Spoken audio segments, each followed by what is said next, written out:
ሰላም እንዴት ናችሁ? ዶክተር ዮናስ ነኝ። ዛሬ ይዤላችሁ የመጣሁት በግንኙነት ወቅት ህመም የሚሰማቸው ሴቶች በህክምናው ይሄ እንግዲህ ጄኒቶ ፐልቪክ ፔን ኦር ፔኔትሬሽን ዲስኦርደር እንለዋለን። ኤኒዌይ እዚህ ቪዲዮ ላይ እንግዲህ ከዚህ ጋር የተያዘ ጭዌ ስላለ በጣም ኮንሰርቫቲቭ የሆናችሁ ሰዎች እቺን ቪዲዮ ስክሮል አድርጋችሁ አሳልፏት። ሁለት ፍቅረኛ ማማቾች ነበሩ እና እስከምንጋባ ድረስ ማዕቀብ ይጣል ተብለው ተስማምተዋል።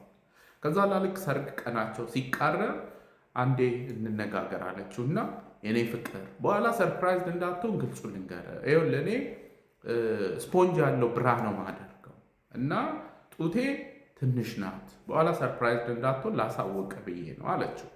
ከዛ እሱ ችግር የለውም በቃ ከተነሳ ላይ ቀር እኔም ላሳውቅሽ፣ እኔም ታች በቃ አዲስ እንደተወለደ ሕፃን ልጅ ነው የሚያክለው ምናምን ነገር አላት። ተስማሙ፣ ተጋቡ፣ መኝታ ቤት ሄዱ። ከዛ በኋላ ሸሚዟን አወጣች። ከዛ ብራዋን ስታወጣ እውነትም እንደተናገረችው ልሙጥ ነው። ከዛ እሱ ደግሞ ሱሪውን አወለቀ። ከዛ ልክ ስታይ እሷ ፌንት በላች። ከዛ ውሃ ደፍቶባት ምናምን ከተወሰነ ሰዓት በኋላ ነቃች። ከዛ ስትነቃ ምን ነው የኔ ፍቅር አለችው። ምን ነው አላት። አይ እኔ እኮ ባለፈው አዲስ እንደተወለደ ሕፃን ልጅ ነው ስትለኝ አልገባኝም ነበረ።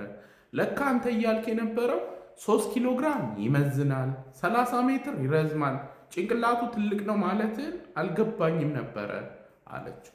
ኤኒዌይ ወደ ጄኒቶ ፐልቪክ ፔን ዲስኦርደር ስንመጣ በጣም ብዙ ሴቶች ላይ የሚያጋጥም ነገር ነው። አንዳንድ ሴቶች በግንኙነት ወቅት ከግንኙነት በፊትና ከግንኙነት በኋላ ህመም ይሰማቸዋል። ይሄ በህክምና ዲስፓሪዩኒያ ይባላል እና መንስኤው የተለያየ ሊሆን ይችላል።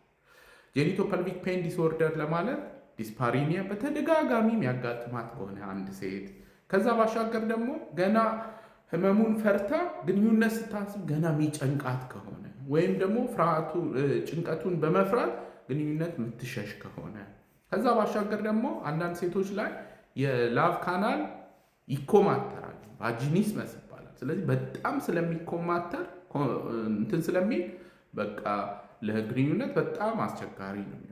አንዳንድ ሴቶች ላይ መጠነኛ መኮማተር፣ አንዳንዶች ላይ ግን ኤክስትሪም የሆነ መኮማተር፣ ይሄ እንግዲህ ቫጂኒስመስ ይባላል።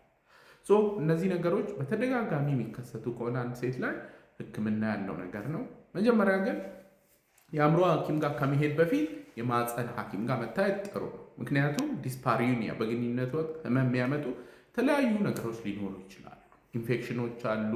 ኢንዶሜትሪዮሲስ የሚባል የማህፀን ጋር የተያዘ ችግር ሊሆን ይችላል። ኢንፌክሽኖች ወዘተ ሊሆኑ ይችላሉ። ስለዚህ የማህፀን ሐኪም ጋር ሄዶ መታየት፣ ከዛ ስትራክቸራል ነገሮች አለመኖራቸው ከታወቀ ከዛ በኋላ ሳይኪያትሪስት ጋር ሄዶ መታየት ይቻላል ማለት ነው።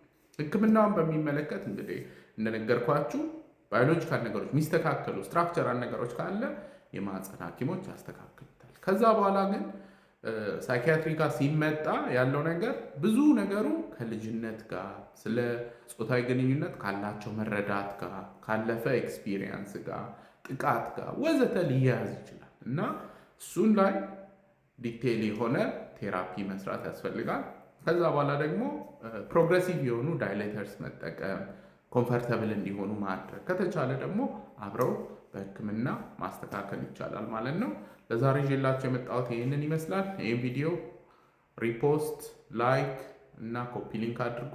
ሁልጊዜ እንደምለው ያለ አእምሮ ጤና የለም። ደህና ሁኑ።